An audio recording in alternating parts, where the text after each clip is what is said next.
रुक करेंगे उत्तराखंड से जुड़ी तमाम बड़ी खबरों की ओर। खबर उत्तरकाशी से, जहां आज बंद होंगे गंगोत्री धाम के कपाट। कल यमुनोत्री धाम के कपाट हो जाएंगे बंद। कल केदारनाथ धाम के कपाट भी होंगे बंद। चार धाम यात्रा औपचारिक रूप से होगी समाप्त। आज बंद होंगे गंगोत्री धाम के कपाट। 7 लाख से ज्यादा लोगों ने किए दर्शन। पूरे विधि विधान के साथ बंद होंगे कपाट। मां गंगा की डोली मुखबा के लिए होगी रवाना। शीतकाल के लिए आज से बंद होंगे गंगोत्री धाम के कपाट।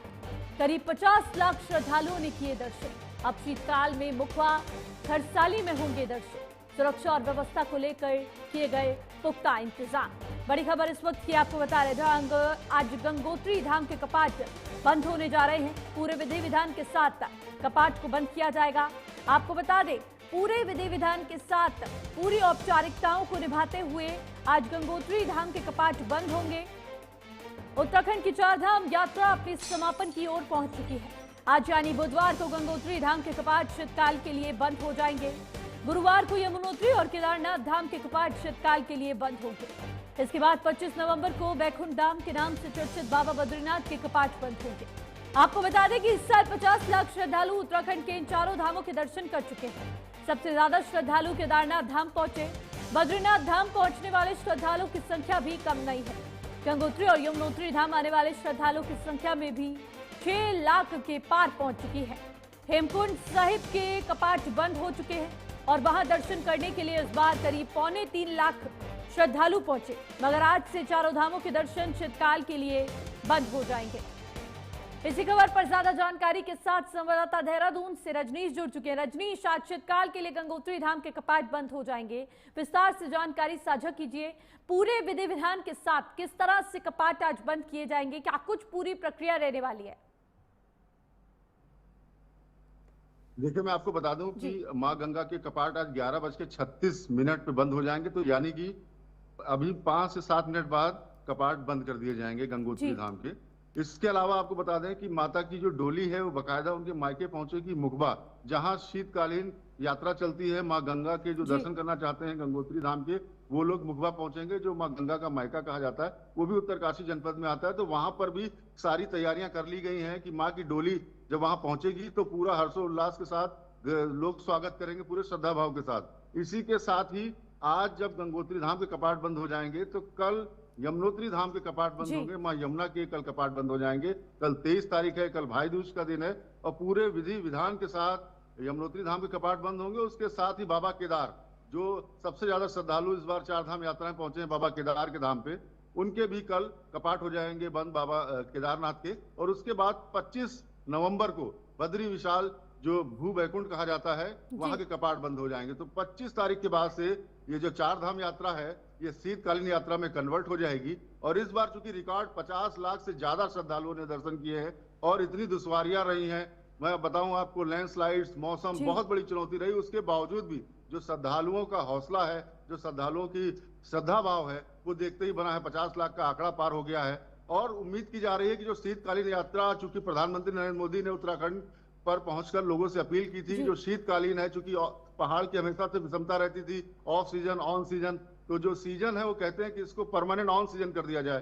तो शीतकालीन जो यात्रा है उसको भी राज्य सरकार बढ़ावा देना चाहती है। जबकि प्रधानमंत्री ने भी लोगों से अपील की थी कि जो शीतकालीन यात्रा है इसमें ज्यादा से ज्यादा श्रद्धालु आए, ताकि जो पहाड़ की जो इकोनॉमी है वो 24x7 यानी कि 12 माह की चल सके। जो ये बर्फ, जो हिमपात होता है, तो इस हिमपात में भी श्रद्धालुओं का बकायदा वहां पर रेला लगता रहे। तो बहरहाल वो जो घड़ी थी 4 धाम यात्रा की, जो समापन होने की चारों कपाटों की, तो उसकी आज से आगाज हो जाएगा। आज से मां गंगा की डोली यहां से उठेगी, बकायदा विधिवत मंत्रोच्चारण के साथ यहां पर आज कपाट बंद किए जाएंगे। पूरी विधिवत वहां का आह्लादित माहौल है, भक्तिमय माहौल है जो गंगोत्री धाम पर है। श्रद्धालु से लगाकर काफी हुजूम उमड़ा हुआ है। हर कोई आखिरी झलक मां गंगा की देख लेना चाहता है। और उसके बाद जब ये अपने मायके पहुंचेंगी तो वहां पर भी गर्मजोशी स्वागत करने को लेकर जो वहां के स्थानीय ग्रामीण है मुखबा के, वो सब तैयार हो चुके हैं। माता की डोली निकलेगी, वो वहां पहुंचेगी, वहां पर भी जोरदार स्वागत होगा। तो आज से 4 धाम यात्रा के समापन की ओर बढ़ रही पूरी यात्रा। और मां गंगा के कपाट बंद होने के साथ ही कल यमुनोत्री और बाबा केदार के कपाट बंद हो जाएंगे। भाई दूज के दिन उसका भी मुहूर्त निकला था और 25 तारीख को भू बैकुंठ यानी बद्रीनाथ धाम के कपाट बंद हो जाएंगे। जी प्रियंका। जी बिल्कुल रजनीश, क्योंकि शीतकाल के लिए चारों धाम के कपाट अब बंद होने वाले हैं। ऐसे में प्रधानमंत्री ने भी सभी से शीतकाल में आने की बात कही। मुख्यमंत्री धामी भी लैंडस्लाइड्स के बाद भी इतने प्रयास सरकार की तरफ से किए गए कि लोग आ पाए, उनको परेशानी ना हो। तो ऐसे में जो रिकॉर्ड टूटा है, अब की बार गंगोत्री धाम में कितने श्रद्धालुओं का रिकॉर्ड टूटा है? देखिए, मैं आपको बताऊं कि जो चारों धामों की कमोबेश स्थिति है वो 5 से 6 लाख श्रद्धालु ज्यादा आए हैं इस बार पिछले साल की तुलना में। और सबसे ज्यादा जो चार धाम में श्रद्धालु पहुंचे हैं वो पहुंचे बाबा केदार। ऐसा नहीं है कि माँ गंगोत्री और यमुनोत्री में श्रद्धालु नहीं पहुंचे हैं, उन्होंने भी के आसपास का आंकड़ा बताया जा रहा है। तो जो श्रद्धालुओं के पहुंचने का हुजूम है वो देखने को मिला।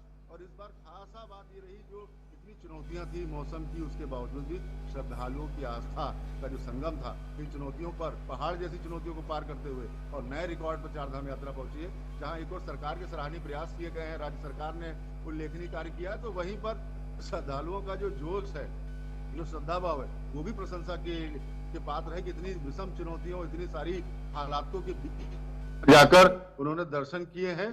और लगातार दर्शन करने वालों का रेला ही लगा रहा। मैं बताऊं आपको, शुरुआत में जब चार धाम यात्रा शुरू हुई थी तो उम्मीद की जा रही थी कि श्रद्धालु आएंगे, लेकिन जब खासा इतनी भीड़ हो गई थी कि मशक्कत करनी पड़ रही थी, ऑनलाइन रजिस्ट्रेशन नहीं हो पा रहे थे, बड़ी चुनौतियों का सामना करना पड़ा था। उसके बाद जब भीड़ ज्यादा हो गई तो फिर मौसम चुनौती।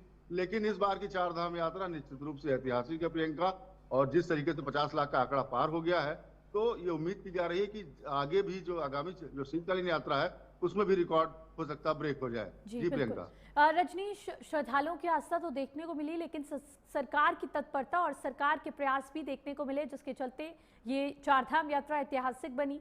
ऐसे में अब चारों धामों के कपाट शीतकाल के लिए बंद होने जा रहे हैं। क्या जब कल शीतकाल के लिए यमुनोत्री धाम और केदारनाथ धाम के कपाट बंद होंगे या फिर आज गंगोत्री धाम के कपाट बंद होंगे, तो क्या सीएम के पहुंचने की भी संभावना है? क्योंकि अभी सीएम का प्रस्तावित कार्यक्रम प्रियंका नहीं आया है इन चार धाम यात्रा के कपाट जो बंद हो रहे हैं जी। लेकिन बहरहाल जहां पर ये आप देखिए, जो उत्साह है, जो तस्वीरों हम दिखा रहे हैं, जिस तरीके से डोली है और जो श्रद्धालु देख रहे हैं, ये आह्लादित माहौल है। इस आह्लादित माहौल में दूर दूर से, कोने कोने से श्रद्धालु पहुंचते हैं और इस पल के गवाह बनते हैं। जब कपाट खुलते हैं, कपाट बंद किए जाते हैं। और आपको बता दें, जो परंपराएं हैं कपाट बंद होने की, वो भी अद्भुत हैं कि जिस तरीके से मंत्रोच्चारण के साथ कपाट खोले जाते हैं, वैसे ही बंद किए जाते हैं। और उम्मीद की जाती है कि जो चार धाम यात्रा है, बताऊं प्रियंका, बड़ी दिलचस्प बात है कि जो चार धाम यात्रा है, ये जो शीतकालीन यात्रा जब होती है, तो वहां पर माना जाता है कि चारों धामों पर देवता आते हैं पूजा करने के लिए, तो इसीलिए कपाट बंद कर दिए जाते हैं, वहां कोई और नहीं आता। और बाकायदा बद्रीनाथ धाम की आपको एक मैं बताना चाहूंगा प्रियंका, मान्यता है कि जब कपाट बंद किए जाते हैं तो बाकायदा कम्बल है, उस कम्बल को देसी घी से भिगोकर उसको चढ़ाया जाता है। और उसके बाद जब कपाट खोले जाते हैं तो उस कंबल का देखा जाता है, उससे मौसम का भी फोरकास्ट होता है कि इस बार कैसा धनधान्य रहने वाला है। तो इस बार जो कपाट खुले थे तो उम्मीद की जा रही थी कि भारत की आर्थिक उन्नति का ये साल होगा, जो कपाट खोले गए थे। तो ये परंपराएं हैं जिनका निर्वहन किया जाएगा प्रियंका, और जिनके साथ ही पूरे विधि विधान के साथ अब कपाट बंद होने का क्रम आज से शुरू हो चुका है। जी बिल्कुल रजनीश, चलिए तमाम जानकारी के लिए आपका बहुत बहुत शुक्रिया। और खबरों में बढ़ेंगे आगे। मुख्यमंत्री पुष्कर सिंह धामी ने गोवर्धन पूजा के पावन अवसर पर गौ माता का पूजन कर उनकी सेवा की। जी हाँ, उन्होंने कहा कि ये पर्व भक्ति, प्रकृति संरक्षण और पशुधन के सम्मान का प्रतीक है। भगवान श्री कृष्ण ने गोवर्धन पर्वत की धारण लीला के माध्यम से ये संदेश दिया कि प्रकृति की रक्षा ही सच्ची भक्ति है। मुख्यमंत्री ने प्रदेशवासियों की सुख, शांति और समृद्धि की कामना करते हुए सभी को गोवर्धन पूजा की शुभकामनाएं दी।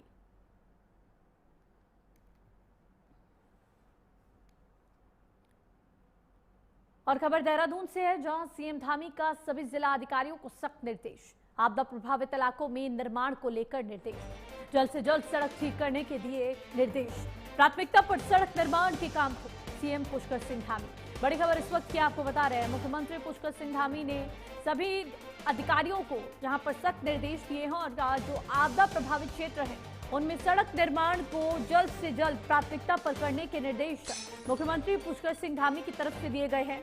क्योंकि खुद मुख्यमंत्री पुष्कर सिंह धामी आपदा प्रभावित क्षेत्रों का दौरा करते, निरीक्षण करते नजर आए। उस दौरान उन्होंने लोगों की समस्याएं सुनी, जो प्रभावित लोग थे उनकी समस्याएं सुनी। और अब अधिकारियों को सख्त दिशा निर्देश मुख्यमंत्री पुष्कर सिंह धामी की तरफ से दिए गए हैं ताकि यहाँ पर जल्द से जल्द सड़कों का निर्माण कार्य पूरा किया जा सके और लोग एक बार फिर से अपने जीवन को सुख शांति के साथ जी सकें और जो भी परेशानी लोगों के जीवन में आए वो कम हो जाए।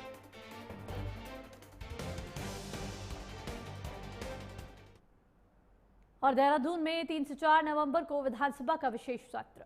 विधानसभा सत्र में प्रदेश के विकास पर होगी चर्चा। उत्तराखंड स्थापना के पूरे हो रहे 25 साल, देहरादून में होगा विधानसभा का विशेष सत्र। बड़ी खबर इस वक्त की आपको बता रहे हैं, विधानसभा सत्र यहां पर आयोजित किया जा रहा है। 3 से 4 नवंबर को यहां पर विधानसभा का विशेष सत्र बुलाया जाएगा। आपको बता दें, देहरादून में विधानसभा का विशेष सत्र होगा और इस दौरान 3 से 4 नवंबर को विधानसभा के विशेष सत्र के बीच तमाम प्रस्तावों पर यहां पर चर्चा होगी। विधानसभा सत्र के प्रदेश के विकास पर चर्चा की जाएगी। उत्तराखंड स्थापना के 25 साल पूरे हो रहे हैं, ऐसे में ये विशेष विधानसभा का सत्र बुलाया गया है जो कि देहरादून में होने वाला है।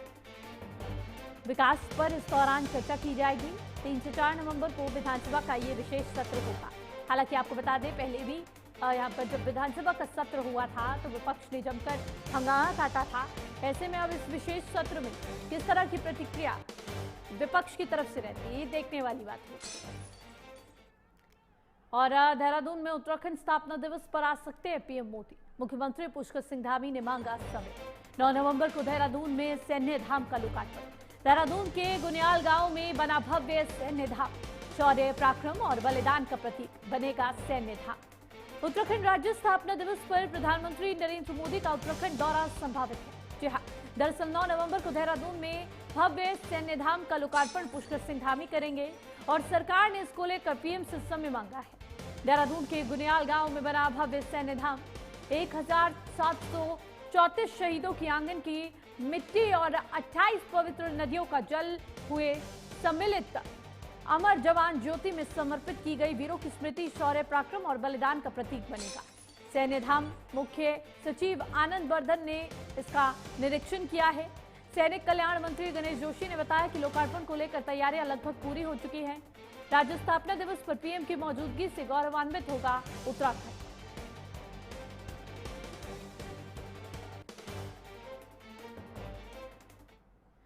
और मुख्यमंत्री पुष्कर सिंह धामी ने अमित शाह को जन्मदिन की दी बधाई। कुशल प्रशासक करोड़ों कार्यकर्ताओं के प्रेरणा स्रोत है अमित शाह जी को जन्मदिवस की हार्दिक शुभकामनाएं। बाबा केदार से आपके स्वस्थ मंगलमय जीवन की कामना करता हूं। बड़ी खबर इस वक्त की आपको बता रहे, जहां पर अब मुख्यमंत्री पुष्कर सिंह धामी ने गृह मंत्री अमित शाह को उनके जन्मदिन पर हार्दिक शुभकामनाएं दी हैं। उन्होंने अपने सोशल मीडिया प्लेटफॉर्म एक्स पर पोस्ट कर उनके कुशल प्रशासक करोड़ों कार्यकर्ताओं के प्रेरणा स्रोत है। अमित शाह उनकी तारीफ की और कहा कि उनके दीर्घायु उम्र की कामना करता हूं और उनके स्वस्थ जीवन की कामना करता हूं।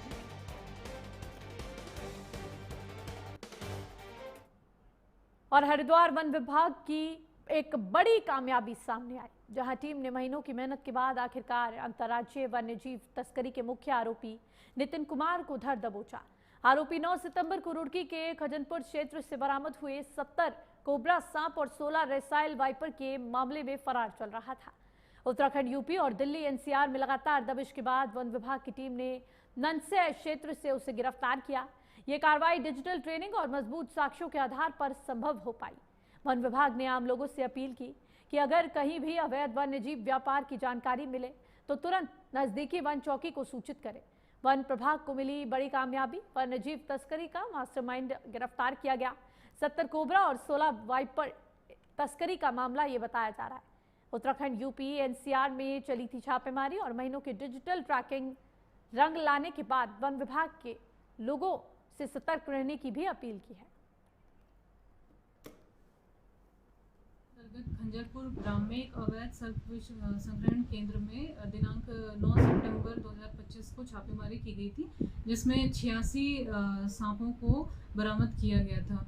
इसमें जो मुख्य अभियुक्त हैं, जो ये सर्पविष संग्रहण केंद्र को संचालित कर रहा था, नितिन कुमार, ये फरार चल रहा था। तो इस कार्रवाई में 16 सितंबर को जो इस केंद्र का जो केयर टेकर था विष्णु पंत, उसकी गिरफ्तारी की गई थी और उसके बाद नितिन कुमार के लिए लगातार दबिश दी जा रही थी। नॉन अवेलेबल वारंट भी जारी किए गए थे माननीय सीजेएम के द्वारा। इसमें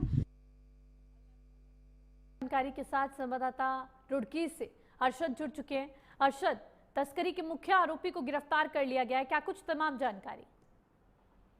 देखिए, आपको बता दूं कि कई दिन पहले से ये वन तस्कर जो है फरार चल रहा था, जिसको लेकर विभाग के अधिकारी इसकी तलाश में जुटे हुए थे। इसके चलते इन्हें अब वन तस्कर इनके हाथ से चढ़ा है। हालांकि 9 सितंबर से इसकी तलाश की जा रही थी। वहीं इस पर 70 कोबरा सांप और 16 इसके वैपर समेत ये फरार के आरोपी था और लगातार इस पर दबिश भी दी जा रही थी, पर ये पुलिस के हाथ नहीं चढ़ा था। आज ये गिरफ्तार किया गया है, तो कहीं ना कहीं पुलिस ने इसको जो है पुलिस के सुपुर्द किया है और इसे जो है अदालत में पेश किया है। जी, क्या कुछ तस्कर के पास से बरामद किया गया है? क्योंकि वन विभाग को ये बड़ी कामयाबी तो मिली है अरशद, लेकिन इस दौरान ये भी बताया जा रहा है कि कई सांप भी इस दौरान उसके पास से बरामद किए गए। देखिए, 9 सितंबर का ये मामला था जब रुड़की के खिजवेपुर में इसके फार्म हाउस पर कार्रवाई की गई थी। वहीं ये तमाम जो है जल जंतु इससे बरामद किए गए थे और इन्हें जो है जंगलों में छोड़ा भी गया था। तो उसके चलते इसकी तलाश लगातार की जा रही थी। आज ये पुलिस के हाथ से चढ़ा है, तो इस पर कार्रवाई की। जी चलिए अरशद, तमाम जानकारी के लिए आपका बहुत बहुत शुक्रिया। और उत्तराखंड में आज मौसम बदलने के आसार, 6 जिलों में हल्की बारिश का अलर्ट जारी। देहरादून, उत्तरकाशी में हल्की बारिश की संभावनाएं। चमोली, पिथौरागढ़ में हल्की बारिश की चेतावनी। बागेश्वर और रुद्रप्रयाग में हल्की बारिश का अलर्ट। बड़ी खबर इस वक्त की आपको बता रहे हैं, आज हल्की बारिश का अलर्ट उत्तराखंड के लिए जारी कर दिया गया है।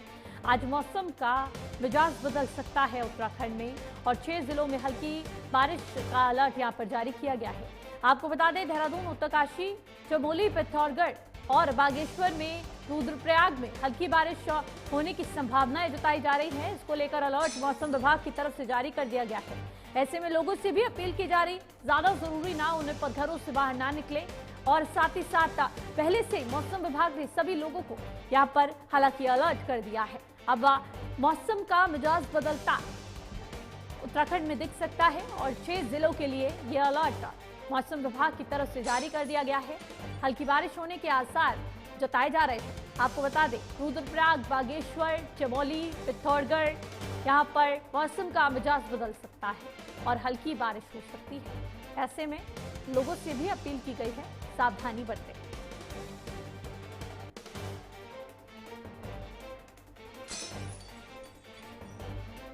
चलिए इसी खबर पर ज्यादा जानकारी के साथ संवाददाता रजनीश जुड़ चुके हैं। रजनीश, मौसम में अब बदलाव देखने को मिल रहा है, हल्की बारिश की चेतावनी, अलर्ट यहाँ पर मौसम विभाग की तरफ से जारी किया गया है, क्या कुछ तमाम जानकारी? देखिए, मैं आपको बता दूं, मौसम विभाग ने एडवाइजरी जारी की है। उनका कहना है कि आज के दिन जो है, जो ऊंचाई वाले जनपद है, उत्तरकाशी हो गया, रुद्रपुर हो गया, इन सभी जनपदों पे बर्फबारी देखने को मिलेगी। इसके अलावा आज मौसम करवट लेगा, कई जगह पर बारिश होगी, मौसम खुशगवार होगा, ठंड में इजाफा होगा। और कल से जो एक हफ्ते का समय है वो मौसम सामान्य रहने का है, लेकिन आज हिमपात की मौसम विभाग ने संभावना जताई है। जी रजनीश, क्योंकि मौसम में बदलाव देखने को मिलेगा तो हल्की बारिश 6 जिलों के लिए यहाँ पर अलर्ट जारी किया गया है। इसको लेकर क्या कुछ तमाम जानकारी, क्या और जिले भी प्रभावित होंगे? देखिए, जो मौसम विभाग का कहना है कि उत्तराखंड की जो 13 जनपदों में आज मौसम बदला रहेगा। 6 जनपद ऐसे हैं जिसमें भारी बारिश और ऊंचाई वाले इलाकों पर जो 3500 फुट से ऊंची वाली चोटियां हैं, वो हिमपात से वहां पर लगभग हो सकती है सारी चोटियां, पहाड़ियां। तो बहरहाल अभी एडवाइजरी को घबराने की जरूरत नहीं, लेकिन मौसम चूंकि परिवर्तन हो रहा है, उसको लेकर बताया गया है कि 6 जनपद के लोग थोड़ा सा अपनी फसलें लगी हुई हैं, ये सारी चीजें हैं, वो लोग एहतियातन अपने कदम उठा लें। जी चलिए रजनीश, तमाम जानकारी के लिए आपका बहुत बहुत शुक्रिया।